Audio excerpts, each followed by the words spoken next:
Olá a todos, meu nome é Clóvis Magog, eu faço parte do canal Educática e nesse vídeo a gente vai mostrar para vocês algumas soluções para se implementar os chamados super servos ou servos de alto torque.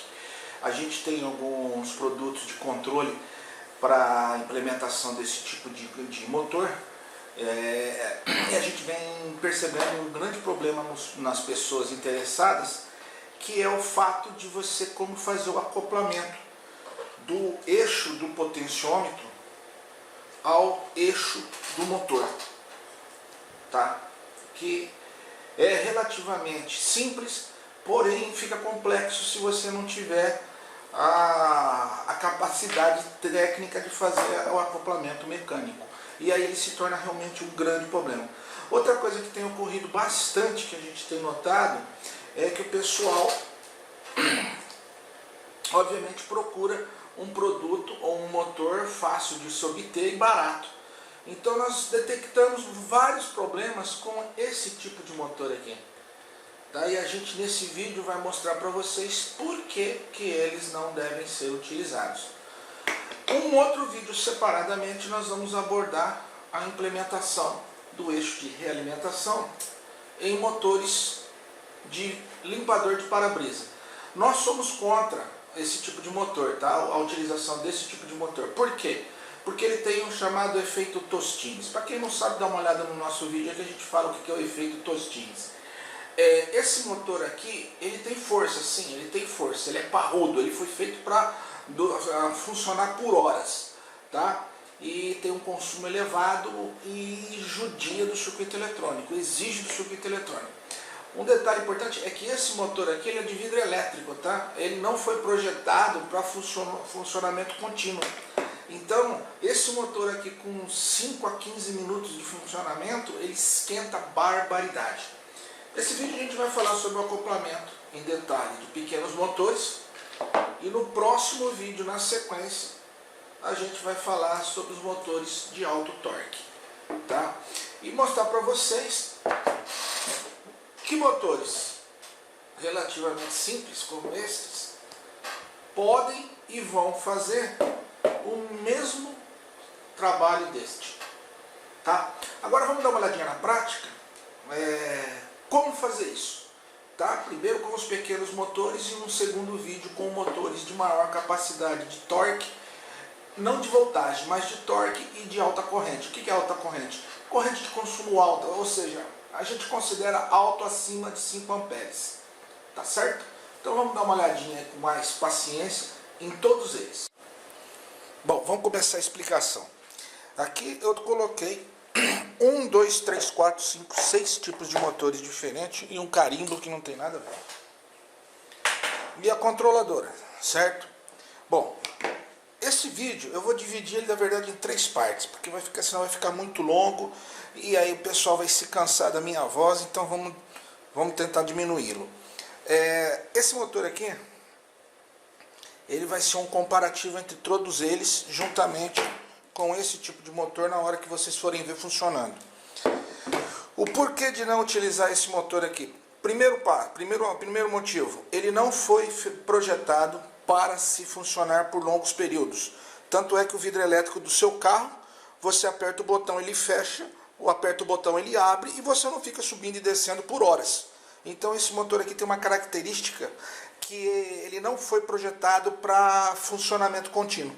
Se você for projetar um super servo ou um servo de alto torque, você vai precisar que ele funcione constantemente, porque provavelmente ele vai estar controlando a direção de algo. Então você vai querer que ele funcione por um período um pouco mais longo. Esse daqui já não, esse daqui já é projetado para funcionar por horas em situações terríveis. Só que ele tem um consumo de bateria extremamente elevado. Mas vamos falar sobre os acoplamentos, que a gente pode ver, pode encontrar referência como feedback em inglês, ou traduzindo para o português, que na realidade se chama realimentação. O que é esse processo de realimentação? Vamos mostrar aqui. A realimentação que nós implementamos aqui foi o seguinte. Isso aqui é um motor elétrico com uma redução planetária, tá? O eixo do motor, você percebe que quando você gira aqui, você está girando automaticamente aqui atrás. certo? Então o que é a realimentação? É a variação da resistência do potenciômetro de acordo com a posição que você vai colocar o eixo. Isso é a realimentação. A alteração da resistência de um potenciômetro, automaticamente você está fazendo uma alteração na resistência elétrica, ou seja, a voltagem que está passando ali, ela vai se alterar. Ela se alterando, tá? Ela vai mostrar aonde está o eixo do potenciômetro. Onde está o eixo do motor. Aqui você colocaria uma haste, e essa haste que iria fazer o movimento da carga total que o motor teria que acionar, nunca em cima do eixo do potenciômetro que faz a realimentação. Tá? Então vamos lá. Esse modelo aqui, a gente acabou de falar sobre realimentação ou feedback, que é a função do potenciômetro no circuito. Variando-se a tensão, variando-se a posição, varia-se a tensão e o circuito eletrônico sabe onde é a posição central. Tá? Esse aqui é um motor elétrico, 12 volts, 13 RPMs. Nós fizemos um acoplamento por polia, tá? Com um potenciômetro de 5K e o acoplamento através de uma borracha, certo? Observem atentamente o seguinte, mesmo diâmetro. Aqui nós temos um motor em 24 volts, com redução, também com um potenciômetro de 5K, e a realimentação dele é feita através de engrenagens.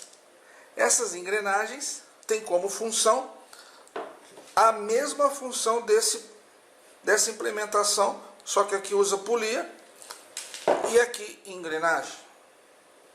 Vamos para um outro modelo, que vocês já acabaram de ver, que é esse daqui. Esse daqui nós estamos fazendo a realimentação do eixo, tá? Também semelhante a esse, com polia, tá? Lembrando sempre que as polias têm o mesmo tamanho. Esse daqui já é um motor especificamente de duplo eixo, onde você vai fazer a carga aplicada nesse ponto. Aqui você colocaria a haste de comando. Aqui nós colocamos um tubo plástico para fazer o acoplamento com um potenciômetro mini de 5K. Nós vamos ver isso funcionando depois, tá, pessoal? Então, o que nós usamos aqui? O motor já é de duplo eixo. Fizemos aqui um espaçador para poder encaixar o eixo do potenciômetro exatamente nesta posição. E ele se encaixa aqui dentro. Não sei se dá para ver. Tá? E temos um outro motor também em duplo eixo, com uma capacidade bem maior, que nós usamos o mesmo raciocínio desse modelo, que é duplo eixo. Utilizamos aqui um acoplamento flexível, encaixado no eixo do potenciômetro, fizemos uma chapa de alumínio, tá? E você vai ter a realimentação do eixo perfeito. A carga seria aplicada desse lado. Qual é a vantagem desse motor? Ele é um motor de alto torque, segundo o fabricante, para 80 kg. E ele funciona com uma controladora que tem a capacidade de 10 amperes.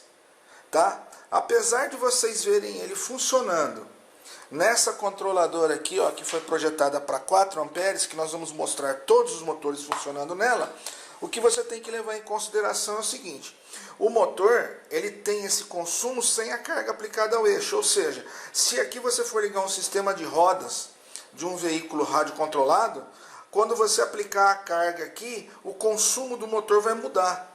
E isso você tem que levar em consideração. Não deixa de olhar os nossos vídeos que a gente fala como escolher os motores. A gente fala bastante sobre isso, chega até a cansar. Esse daqui também é um outro motor que tem um torque, segundo o fabricante, em 12 volts. Ele tem um torque de aproximadamente 30 kg. E em 24 volts o torque dele sobe para 45 kg. Então, pessoal, automaticamente nós desclassificamos esse tipo de motor. Qual que é o grande problema? Esse motor custa caro. esse motor você acha ele barato em desmanche de veículo. Só que a economia que você tem aqui, você vai ter na elevação no custo da controladora e no sistema de alimentação do seu dispositivo. Ou seja, quanto maior o consumo do motor, maior a capacidade de corrente vai ter que ter sua bateria. Automaticamente você eleva o peso. Eleva o peso, caímos no famoso efeito Tostines, tá? Que eu falei no comecinho do vídeo. Então, pessoal, vamos lá. Agora, esses modelos de acoplamento, qualquer pessoa consegue fazer. Por quê? Aqui eu utilizei um acoplamento flexível, mas você pode utilizar um tubo de plástico, como nós usamos aqui. Um furo no diâmetro do eixo do potenciômetro e outro furo no diâmetro do eixo, tá? Obviamente travado, para evitar que ele se desloque ou ele gire em falso. Quando vocês forem ver esse motor aqui funcionando, na segunda parte do vídeo, tá? Vocês vão ver que ele, apesar de ser um motor interessante, não serve para aplicação. Por quê? Vou mostrar para vocês. Assim como este. Tá? Então vamos dar uma olhada nisso. Para a gente finalizar esse vídeo, eu vou mostrar para vocês uma coisa, que isso aqui pode ser, vamos dizer que é quase que um pulo do gato. Vamos dar de exemplo esse motor aqui. Se você pegar um paquímetro e você fizer uma medição no eixo do motor na ponta, ele tem 11 milímetros.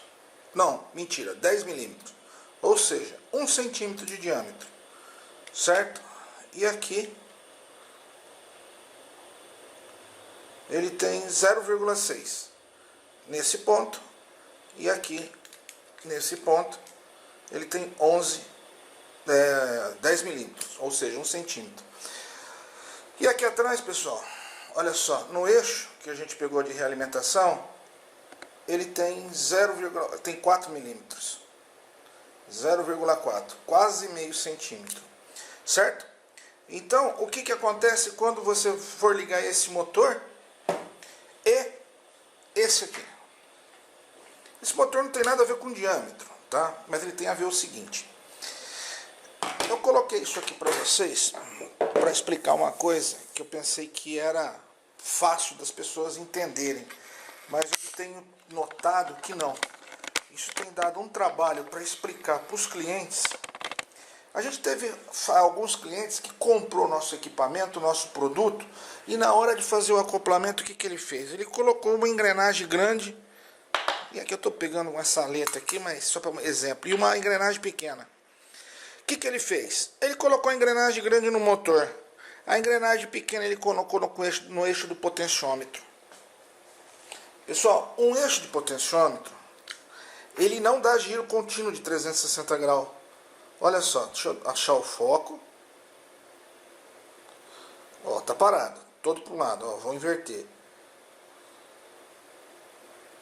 Parou, eu venho até aqui. Ele dá cerca de 240 graus, mais ou menos. Não é 360 graus. Então o que acontece? Quando você coloca uma engrenagem grande no eixo do motor e uma engrenagem pequena no eixo do potenciômetro de realimentação, um movimento mínimo do motor já vai dar quase 1/5 da volta total do eixo do potenciômetro. Você nunca vai conseguir ajustar isso. Por quê? Porque a controladora eletrônica, pessoal, ela tem que ter uma capacidade de leitura do sinal gerado pelo potenciômetro. Pelo potenciômetro, esse cara aqui, dependente do tamanho. Se o giro do eixo do motor for maior do que o eixo do potenciômetro, 1/5 de volta do motor vai equivaler a praticamente todo o curso do eixo do potenciômetro. Jamais você vai ajustar isso, tá? Se você fizer invertido, o que vai acontecer? O motor vai girar e o eixo do potenciômetro vai girar lentamente. O deslocamento do eixo do motor vai ficar pequeno. Ou seja, em vez de você ter um ângulo, vamos dizer assim, de 200 graus, você vai ter um ângulo de 30, 40 graus. Por quê? Por causa da volta. O motor dá uma volta pequena, mas o eixo do potenciômetro vai dar uma volta grande. O que acontece? Ele vai fazer um deslocamento extremamente pequeno. Por isso, pessoal, que vocês não podem fazer o acoplamento da realimentação com tamanhos diferentes de acoplamento, tá? Sempre no mesmo diâmetro, tá? Isso é válido para esse tipo de acoplamento que nós estamos mostrando para vocês.